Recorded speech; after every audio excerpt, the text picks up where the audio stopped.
안녕하세요, 김태현 원장입니다. 오늘은 콧대 시작점과 콧대 라인의 종류에 대해서 얘기하려고 해요. 그림을 보면서 설명을 하도록 할게요. 이 측면에서 보게 되면 우리가 이마에서 떨어졌다가 다시 올라오는 이 최저점을 콧대의 시작점으로 봐요. 이 콧대의 시작점에서 코가 시작되고 코끝의 최정점에서 코가 끝나서 이 부분을 코의 길이로 보는 거죠. 그랬을 때 우리가 상담을 통해서 실리콘 우리 콧대를 얼마나 올려줬으면 좋겠어요? 저는 콧대가 어느 정도 올라가야 되나요? 라고 물어보면 3mm요, 4mm요 뭐 이렇게 얘기할 때 그 미리의 두께는 이 부분을 얘기하는 거예요.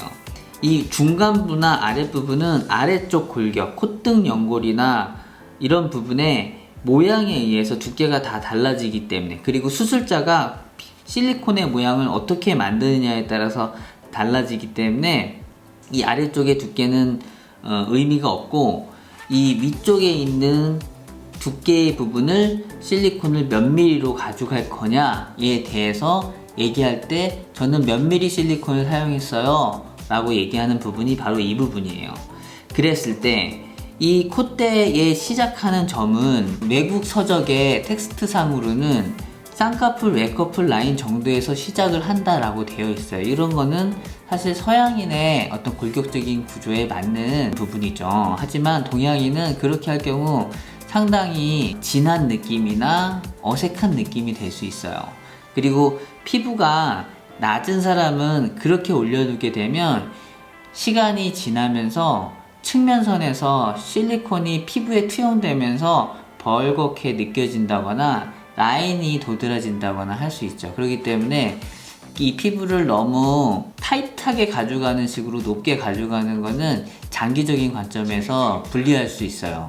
콧대는 이 최저점의 시작 부분을 어디로 가져갈 거냐에 대해서 생각하면서 수술이 이루어져야 되는데, 일반적으로 한국인, 동양인의 경우에는 쌍꺼풀, 외꺼풀 라인과 눈동자의 중앙점 부분의 사이에서 만들어지면 돼요.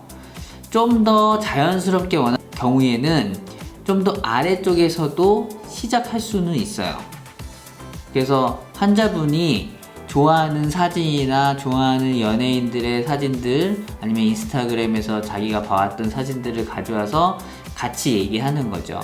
그래서 환자분에게 적합하다고 생각되면 그런 식으로 가져가고, 조금 더 높여주는 게 유리하다면 그런 부분에 대해서 설명을 드리고, 너무 높을 경우에는 피부적인 부분이나 전체적인 골격상의 한계 때문에 좀 더 낮춰 잡아가는 게 유리할 수도 있다라는 걸 설명하면서 가게 돼요. 제 친구가 3mm 올렸던데 너무 괜찮은 것 같아서 저도 3mm 올려주세요. 그런 건 말이 안 되는 거예요. 자신의 골격적인 부분과 이마, 눈, 그리고 최저점의 이런 상관관계를 잘 보면서 결정을 해야 되는 거죠. 그리고 두 번째, 측면 콧대의 라인이 우리가 종류가 있어요. 요즘 대부분은 직선이나 직반 라인을 좋아해요.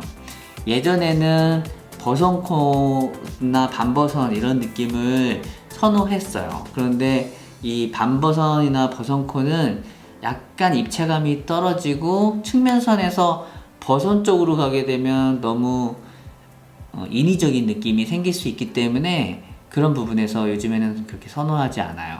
자, 그림을 보면서 얘기할게요. 이 빨간 선을 보게 되면 안으로 깊이 둥글게 만들어지면서 콧대 라인이 형성이 되죠. 이게 버선코예요. 이런 버선코는 정면에서 보게 되면 낮기 때문에 입체감이 떨어져요. 그래서 다들 싫어해요. 그리고 측면에서 코끝이 도드라지게 올라와 보이기 때문에 인위적이죠. 그래서 요즘은 이런 버선코는 만들진 않아요. 이 파란색 선은 직선 코보단 살짝 떨어져 있는 반버선이라는 라인이에요. 모양적으로는 반버선도 사실 괜찮긴 해요. 그런데 이 반버선을 만드는 과정 중에서 약간만 더 굴리다 보면 버선코 모양이 돼버리기 때문에 이 반버선을 해달라고 하는 사람들은 주로 매부리가 있어서 이 직선 느낌이나 튀어나온 느낌이 싫은 분, 그런 분들이 조금 반버섯 느낌이 났으면 좋겠다라고 얘기를 하죠. 근데 환자분들한테 이렇게 그런 요구를 하시면 제가 들어드릴 수 있는 부분은 최대한 맞춰드리려고 하는데, 매부리를 너무 많이 깎거나 하는 과정 중에서 불안정성이 올 수 있기 때문에 가능하다면 이런 반버선을 원하시면 만들어 드리려고 노력은 하지만 구조적으로 불가능할 수도 있습니다 라고 설명하고 만드는 편이에요.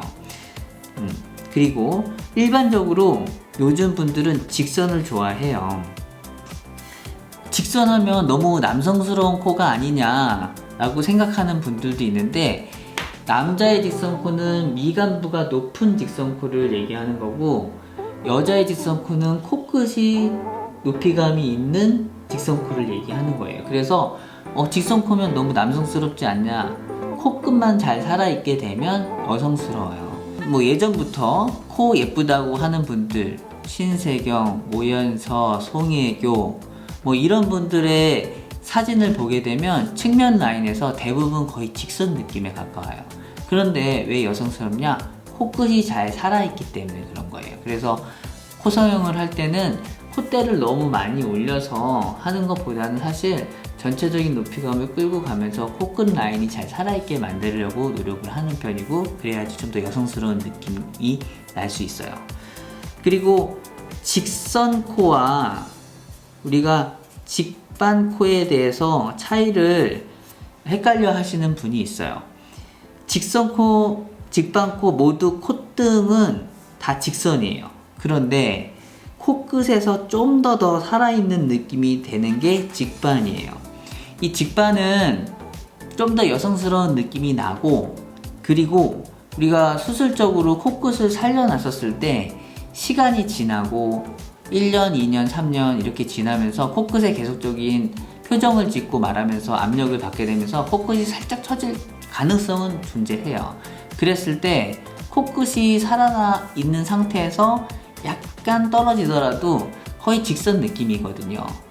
아까 얘기한 것처럼 연예인들 중에서 이쁘다, 코 이쁘다 하는 사람들 거의 직선이에요.